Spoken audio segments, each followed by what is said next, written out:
What's going on, mamas?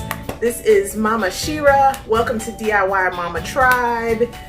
What's up to my nap time warriors? Today, I am gonna show you how I did my polka dot fridge. Now, if you recognize this background, you would know exactly what I'm talking about.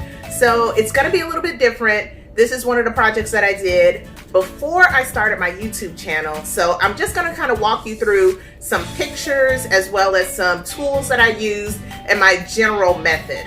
I actually have a refrigerator decorating series, and this is the first in the trio. So you're gonna see some more fridge decorating ideas if that's what you're into. Also, this is renter friendly because of the materials that I use. So let's get into the tutorial. I hope you enjoy it. So here is my fridge.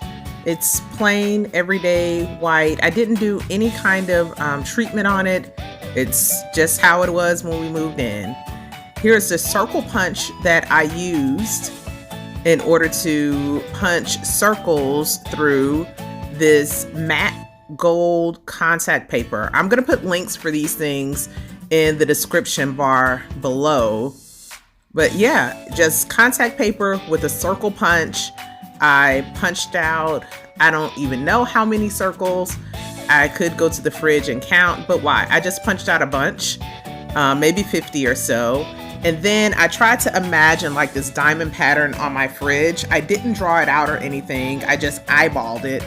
But this is, if you can think about the points of meeting where these diamonds are, then that's where I tried to place the circles. So there's a little bit of form to it, but it's mostly freehand. So quick and easy, right? I am clearly happy with how this project came out. I don't know if I would ever change it or switch it up to something else, maybe as the years go by. But yeah, super easy, renter friendly. It's another way to kind of add some pattern. You know I love some pattern. But it's another way to kind of zhuzh up your space a little bit without necessarily doing something that's permanent. So if you like this video, please give it a thumbs up and kindly subscribe to this channel. Mamas, we are a community. This is definitely a tribe. So if you have any kind of questions or ideas, please post them in the comments below. We are all ears here. Thanks, mamas.